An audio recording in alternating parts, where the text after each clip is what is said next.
ദീനാസ് കിച്ചണിൽ നമുക്ക് ഇന്ന് തേങ്ങാക്കൊത്തിട്ട് ഒരു ചിക്കൻ കറി ഉണ്ടാക്കാം. അപ്പോൾ അതിനാവശ്യമുള്ള സാധനങ്ങൾ: തേങ്ങ അരമുറി ചെറുതായി കൊത്തി അരിഞ്ഞത്, പിന്നെ ഒരു തക്കാളി ജ്യൂസാക്കിയത്, ഇഞ്ചി വെളുത്തുള്ളി പേസ്റ്റ് 1 സ്പൂൺ, ഗരം മസാലയും ചിക്കൻ മസാലയും കൂടെ ഓരോ സ്പൂൺ വീതം.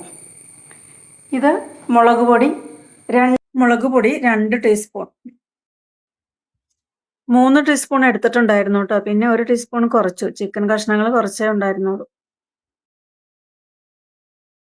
ഇനി മല്ലിപ്പൊടി 3 ടേബിൾ സ്പൂൺ, മഞ്ഞൾപ്പൊടി 1/2 ടീസ്പൂൺ. പിന്നെ വേണ്ടത് നമുക്ക് വെളിച്ചെണ്ണയാണ്. വെളിച്ചെണ്ണ 3 ടേബിൾ സ്പൂൺ. പിന്നെ നമുക്ക് വേണ്ടത് ഒരു 3-4 തണ്ട് കറിവേപ്പില. 1.5 കിലോ ചിക്കൻ ഉണ്ട് കേട്ടോ. ഇതിലേക്ക് നമുക്ക് ഒരു 1/2 സ്പൂൺ മഞ്ഞൾപ്പൊടി, പിന്നെ ഒരു 1/2 സ്പൂൺ മുളക് പൊടി, ആവശ്യത്തിന് ഉപ്പ്, പിന്നെ വേണ്ടത് ഒരു 1/2 സ്പൂൺ നാരങ്ങാ നീര്. ഇതൊക്കെ ചേർത്ത് നന്നായിട്ട് തിരുമ്മി വെക്കണം. 1/2 സ്പൂൺ നാരങ്ങാ നീര്, പിന്നെ ഉപ്പ്, മുളക് പൊടി, മഞ്ഞൾപ്പൊടി, ഇതെല്ലാം കൂടെ നന്നായിട്ട് തിരുമ്മിയിട്ട് ഒരു 20 മിനിറ്റ് വെക്കണം.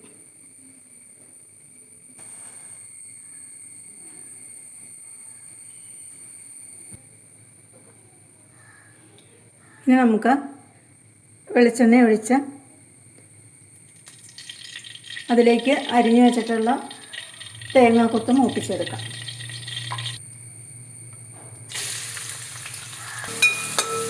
തേങ്ങാക്കൊത്തിൻ്റെ ഒപ്പം തന്നെ കറിവേപ്പില ഇടണം കേട്ടോ.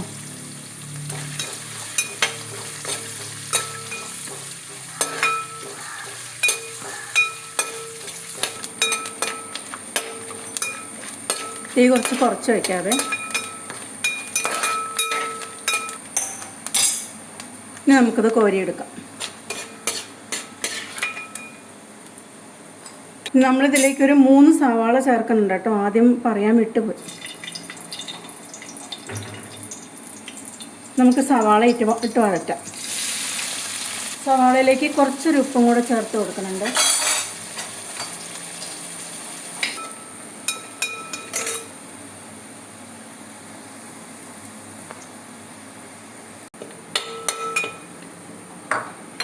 ഇനി നമുക്കിതിലേക്ക് ഇഞ്ചി വെളുത്തുള്ളി പേസ്റ്റ് ചേർക്കാം.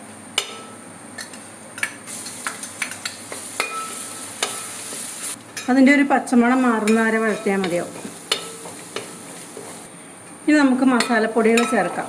ഞാൻ ആ മസാലപ്പൊടികളെല്ലാം കൂടെ വെള്ളത്തിൽ ചാലിച്ചെടുത്തോട്ടോ, അല്ലെങ്കിൽ ചിലപ്പോൾ അത് ഇടുമ്പോൾ കരിഞ്ഞു പോകും. അതുകൊണ്ട് ഇതുപോലെ കുറച്ച് വെള്ളത്തിൽ ചാലിച്ചു.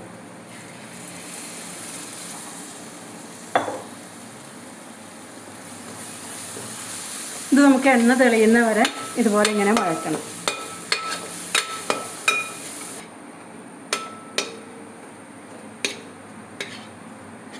ചട്ടിയിൽ നിന്നൊക്കെ വിട്ടത് ഇങ്ങനെ ഉരുണ്ട് വരുന്നതുണ്ടോ. ഈ സമയത്ത് നമുക്ക് തക്കാളി ജ്യൂസാക്കിയത് ചേർത്ത് കൊടുക്കാം.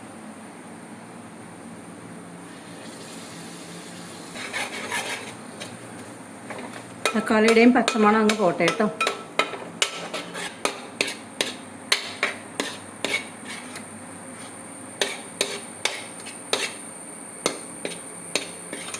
ചട്ടിയിൽ ഉരുണ്ട് വരുന്ന പാകം കേട്ടോ, അത് നോക്കിയാൽ മതി. ചട്ടിയിലിങ്ങനെ ഉരുണ്ട് വരുന്ന പാകത്തിൽ നമുക്കിതിലേക്ക് ആദ്യം കോരി വെച്ചിട്ടുള്ള തേങ്ങ വറുത്തത് ചേർക്കാം.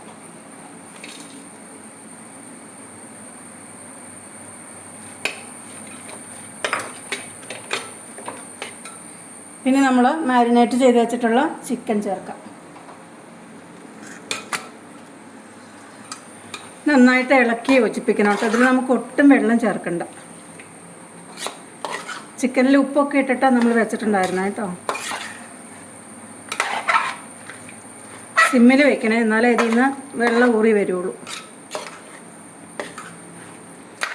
വെള്ളം കുറച്ച് ഊറി വന്നിട്ട് നമുക്ക് അടച്ചു വെച്ചാൽ മതി കേട്ടോ. ഇനി നമുക്ക് അടച്ചു വെച്ച് ആവിയിൽ വേവിക്കാം. അപ്പോൾ ഇടയ്ക്കിടയ്ക്ക് തുറന്ന് നോക്കണം കേട്ടോ.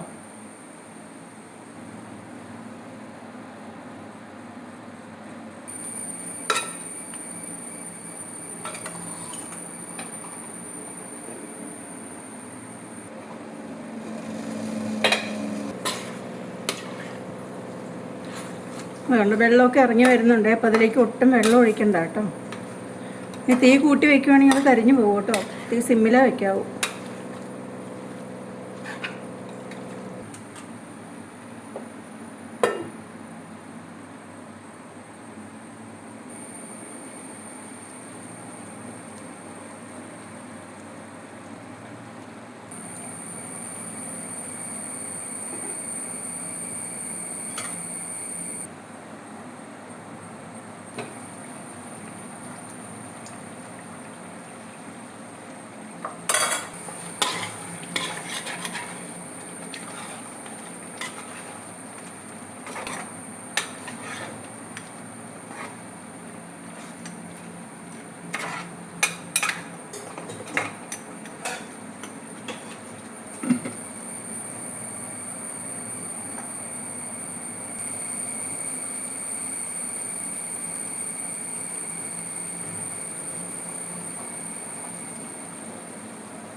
ഇത് എണ്ണ തെളിഞ്ഞു വരട്ടെ കേട്ടോ.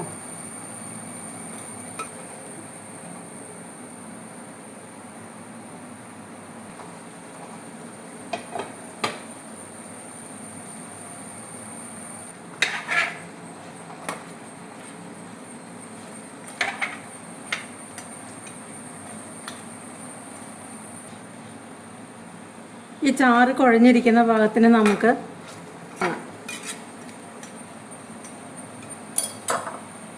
ഇനി നമുക്കിതിലേക്ക് ഒരു അര സ്പൂൺ ഗരം മസാലപ്പൊടിയാണ്, അതൊന്ന് തൂവി കൊടുക്കണം. പിന്നെ കുറച്ച് കറിവേപ്പിലയും കൂടെ ഇടും. പിന്നെ നമുക്ക് കുറച്ച് അര സ്പൂൺ വെളിച്ചെണ്ണയും കൂടെ ഒഴിച്ചിട്ട് തീ ഓഫ് ചെയ്ത് നമുക്ക് മൂടി വയ്ക്കാം. 10-20 മിനിറ്റിന് ശേഷം നമുക്കതെടുത്ത് സെർവ് ചെയ്യാം.